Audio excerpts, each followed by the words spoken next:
welcome back to the Citizen channel. You're all staying safe and well. Another episode in my feature called Bell, Lee and Summerbee. What about the others? Yes, we're having a look at the other guys. Of course, we've got the statue for that triumphant, haven't we? Now in front of the main stand, or is it call it the main stand now? Well, he'll put the main entrance, isn't it, to the Etihad? Of course, from the late 60s and 70s, there were other guys involved as well. It wasn't all about Bell, Lee and Summerbee.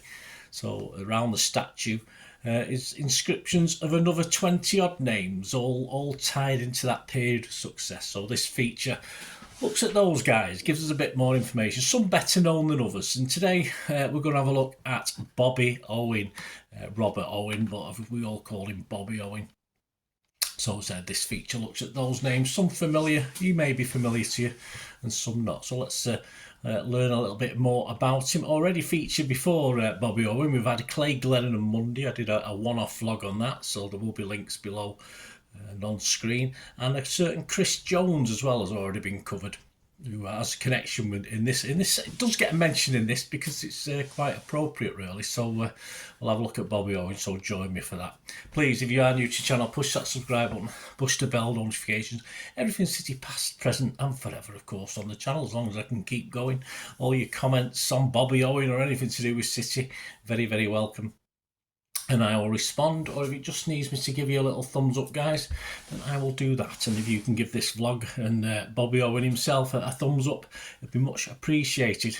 Right, in our last episode, of course, on Chris Jones, which hopefully if you've not watched it, please go back and have a look at that.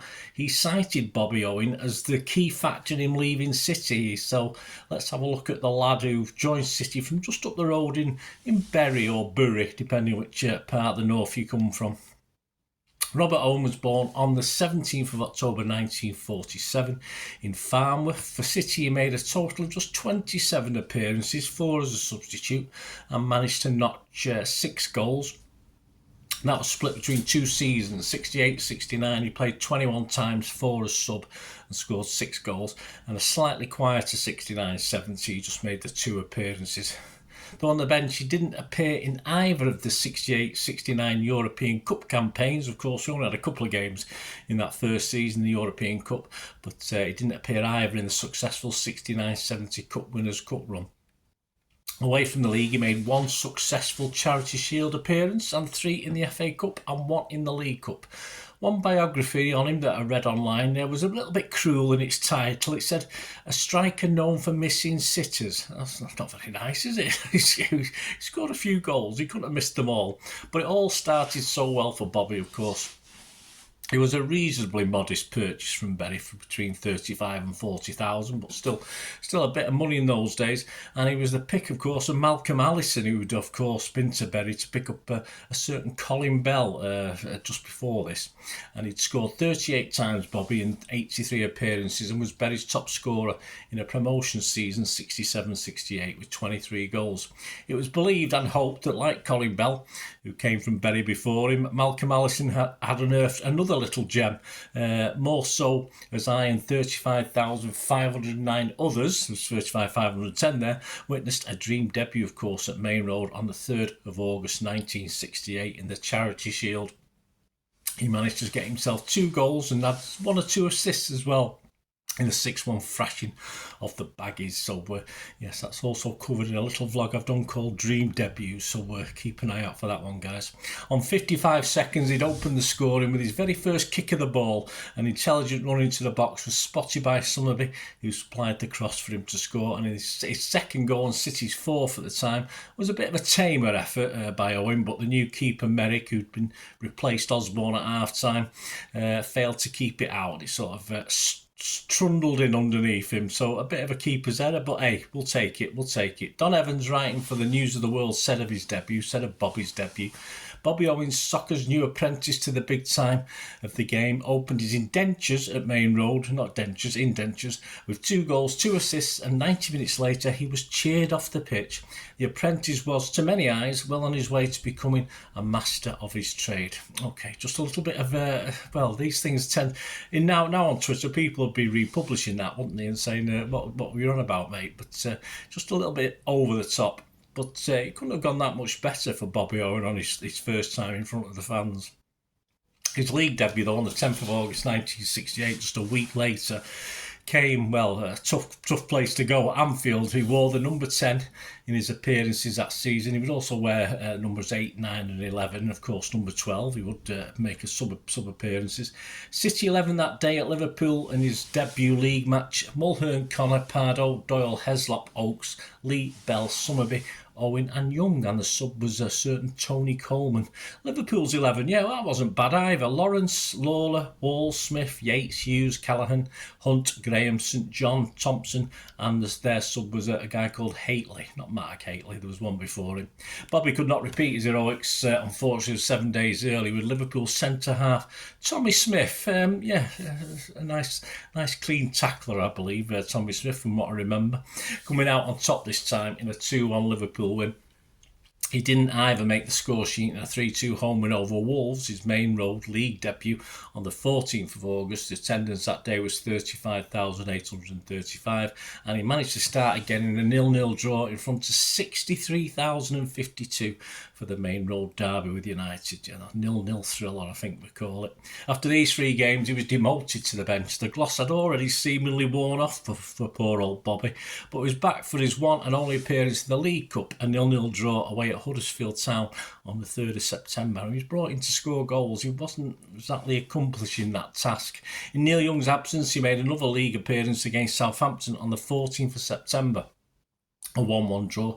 Coleman, the City scorer at Main Road that day, as City struggled next to the bottom of the league. In November, a start at the Bridge, at Stamford Bridge, a 2-0 loss, and a subs appearance at St James's was no clue to the fact he would soon be back in favour, and City improved slightly. There was a little less pressure on the team and Bobby Owen himself when he pulled on the number 9 shirt for a trip to White Hart Lane on the 14th of December, a 1-1 draw, Lee scoring our goal. It was the start of a run that included 3 sub appearances of 11 games in the league. He would score 2 in a 4-1 home win over Chelsea on January 11th, and his last City goal would actually come on the 29th of March 1969 in a 3-1 home win over Stoke City. Bell and Doyle, the other scorers. 27,337 were at that one. He also played the first 3 games of the finally successful FA Cup run that season. In January, in front of 60,844 at Main Road, he scored in a 2-0 win over Newcastle in a 4th round replay. Young got the other goal. He would not appear again, though, during our victorious run, although he was an unused sub, including the semi-final win over Everton, but missed out on the final, but was clearly visible on the open-top bus journey as we celebrated our win back in Manchester. His stats that season: league appearances 16, 4 as sub, 3 goals. Charity Shield 1 appearance, 2 goals. FA Cup 2 appearances, 1 goal, and 1 appearance in the League Cup. Bobby Owen would find game time even rarer, though, for the 69-70 season, as a certain Ian Bowyer began to get a bit more game time. The new young thing, of course, and was scoring goals as well. No chance of scoring that season's Charity Shield, as he didn't feature in a 2-1 loss at Ellen Road, and he started the season in the reserves. On the 27th of September 1969, away at Stoke, with Colin Bell's absence, he got a start in a 2-0 loss. On the 20th of December 1969, away at Chelsea, he started in place of Francis Lee at Stamford Bridge, but a 3-1 loss. Buzzer was our scorer. This will be his final first team appearance. City line-up that day: Corrigan, Buck, Connor, Booth, Heslop, Oakes, Summerbee, Bowles, Owen, Young and Bowyer. So just the 2 appearances in the league at number 8 and number 9. In the programme for our Cup Winners' Cup quarter-final second leg match versus Academica di Coimbra, what a game that was, it was announced that Bobby Owen had gone off on loan to Swansea until the end of the season. He had top scored for the reserves, with, unlucky for some and him, 13 goals from 22 appearances. Overall, he'd made 38 Central League appearances, scoring 18 goals. Yeah, so he could score them. He then moved on to Carlisle in 1970 for what was called a modest fee, where he stayed for 6 years. After various loan spells, he finished his career at Doncaster, although he did also play for non-league Gainsborough Trinity. Other jobs after football included bar work. He managed a bowling club before becoming a forklift truck driver in Bolton. he never quite made the step up to the first division football, but he's fondly remembered. Yeah, I sort of, he's always been on my mind even before I do things like this. None less so for that dream debut, of course, in 1968-69 Charity Shield, hammering of West Bromwich Albion, and in the main role, Sunshine. There you go. Thanks for joining for this. I hope you enjoyed it. It's a little look back. It'd be great to know your memories. This Lee Summerbee. What about the others feature on Robert, or shall we say Bobby Owen? Let me know your memories. Great to hear from you. And yeah, just about Bobby or anything to do with City at that time. They were great times. And yeah, it was just, I thought, you know, as a what, 9-10-year-old at the time, I remember that West Bromwich Albion game. I thought, not only did I think Bobby Owen, what a terrific new player we've got, but I just thought we'd win everything. I just thought we'd go on to do everything. All right, we won a few things, but not quite what we were hoping. But anyway, let me know your memories. Next up, a guy who, after many years of campaigning, not by City fans, but we did get involved, of course. I proffered my support at times as well. After many years of campaign, I had a stand named after him in a certain part of West London. So, and he's still very, very, very kindly remembered by City fans of a certain age as well. So next time we're going to have a look at another one of these forgotten heroes, or not so forgotten, this guy, Stan Balls. So join me for that. Till we meet again, oh, that's one thing, don't I? Please stay safe, Blues. Come on, City. Bye for now.